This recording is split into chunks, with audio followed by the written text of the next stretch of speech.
Welcome to new TV Telugu. ఇప్పుడు Telangana top 10 చూద్దాం. వేములవాడ శ్రీ రాజరాజేశ్వర స్వామి వారి ఆలయంలో భక్తుల రద్దీ కనువిందు చేస్తోంది. భక్తులు అధిక సంఖ్యలో రావడంతో ధర్మ దర్శనంలో ఇబ్బందులు లేకుండా ఆలయ అధికారులు అనునిత్యం పర్యవేక్షిస్తున్నారు. ముందుగా ఆలయ పార్కింగ్ స్థలంలో వాహనాలు నిలిపి కుటుంబ సమేతంగా భక్తులు ధర్మగుండంలో స్నానాలు ఆచరించారు. స్వామి వారికి ఇష్టమైన కోడి మొక్కులతో ఇతర మొక్కులు చెల్లించుకున్నారు. నారాయణపేట మండలం సింగారం చౌరస్తా ప్రధాన రహదారి గుంతలమయంగా మారింది. ఇటీవల కురిసిన వర్షాలకు మట్టి కుంగిపోవడంతో గుంతలు ఏర్పడ్డాయి. ఆదమరిచి వాహనాలు నడిపితే ప్రమాదాలు జరిగే అవకాశం లేకపోలేదు.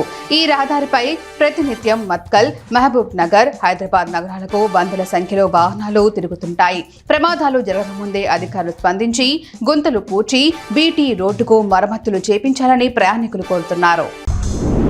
మిస్ వరల్డ్ 2025 కిరీటాన్ని థాయిలాండ్ సుందరి ఓపల్ సుచాత సొంతం చేసుకున్నారు. అయితే ఈ జర్నీ మీకు ఏం నేర్పించింది అని సోను సూద్ ఆమెను ప్రశ్నించారు. అందుకు ఆమె బదులిస్తూ, నా జీవితంలో ఇది నాకు దొరికిన గొప్ప అవకాశం. మిస్ వరల్డ్ అనేది ఒక గొప్ప బాధ్యత.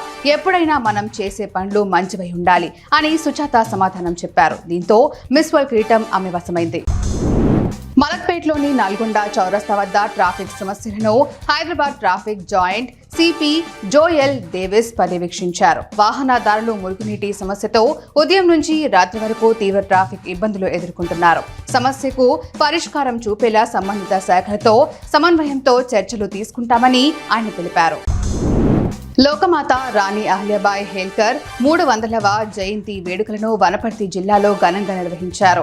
జిల్లా బీజేపీ మహిళా మోర్చా అధ్యక్షురాలు అశ్విని రాధ ఆధ్వర్యంలో పార్టీ కార్యాలయం నుంచి రాజీవ్ చౌక్ వరకు భారీ సంఖ్యలో మహిళా మనులు ర్యాలీలో పాల్గొన్నారు. ఈ కార్యక్రమానికి ముఖ్య అతిథిగా జాతీయ స్థాయి మహిళా మోర్చా అధ్యక్షులు అహస్య రాజ్ హాజరై మాట్లాడుతూ ప్రస్తుత పరిస్థితుల్లో ఆమె వ్యక్తిత్వం మనకు అవసరమని అన్నారు. భద్రాద్రి కొత్తగూడెం జిల్లా పాల్వంచ మండలం కిన్నెరసానిలో ఆదివాసీ బునియాదీ కార్యకర్తల సమ్మేళన శిక్షణ ముగింపు కార్యక్రమం నిర్వహించారు. ఈ సమ్మేళనంలో అశ్వారావుపేట ఎమ్మెల్యే జారే ఆదినారాయణ ఆదివాసీ జానపద పాటలతో రేలా పాట పాడి పలువురిని అలరించారు. ఎమ్మెల్యేను మంత్రి పొంగులేటి టీపీసీసీ చీఫ్ అభినందించారు. నాగర్ కర్నూలు జిల్లా కొల్లాపూర్ నియోజకవర్గం పెద కొత్తపల్లి మండలం కల్వకోల్లో ఏర్పాటు చేసిన ఐకేపీ వరి కొనుగోలు కేంద్రాన్ని అదనపు కలెక్టర్ పి అమరేందర్తో కలిసి రైతుల నుంచి సేకరిస్తున్న వరి కొనుగోలు ప్రక్రియను జిల్లా కలెక్టర్ బాదావత్ సంతోష్ పరిశీలించారు. కొనుగోలు కేంద్రానికి వచ్చిన రైతులతో కలెక్టర్ మాట్లాడి ఏవైనా సమస్యలు ఉన్నాయా అని అడిగి తెలుసుకున్నారు. ధాన్యం తడవకుండా తగిన చర్యలు తీసుకోవాలని ఆదేశించారు.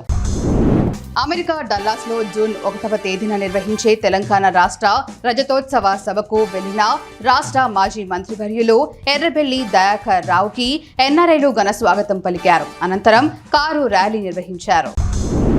భద్రాచలం శ్రీ సీతారామచంద్రస్వామి ఆలయానికి భక్తులు పోటెత్తారు. ఆదివారం సెలవు దినం కావడంతో తెల్లవారుజాము నుంచే స్వామివారి దర్శనానికి భక్తులు క్యూలైన్లో బారులు తీరారు. శ్రీ సీత లక్ష్మణ సమేత శ్రీ రామచంద్ర స్వామి మూల వరులకు అర్చకులు అభిషేకాలతో పాటు ప్రత్యేక పూజలు చేశారు. స్వామి ప్రత్యేక దర్శనానికి 2 గంటలు, సర్వ దర్శనానికి 3 గంటల సమయం పడుతోంది. సూర్యాపేట జిల్లా హుజూర్ నగర్లోని ఓ ఏటీఎంలో భారీ చోరీ జరిగింది. లింగగిరి రోడ్డులో ఉన్న ఎస్బీఐ ఏటీఎంలో అర్ధరాత్రి దాటిన తర్వాత దుండగులు చొరబడ్డారు. గ్యాస్ కట్టర్లతో ఏటీఎంలోకి ప్రవేశించి 20 లక్షల రూపాయల నగదును దోచుకెళ్లారు. అనంతరం ఏటీఎంకు నిప్పంటించి అక్కడి నుంచి పరారయ్యారు. దీంతో ఆ ఏటీఎం పూర్తిగా కాలిపోయింది. సమాచారం అందుకున్న పోలీసులు ఘటనా స్థలానికి చేరుకొని కేసు నమోదు చేసి దర్యాప్తు చేపట్టారు.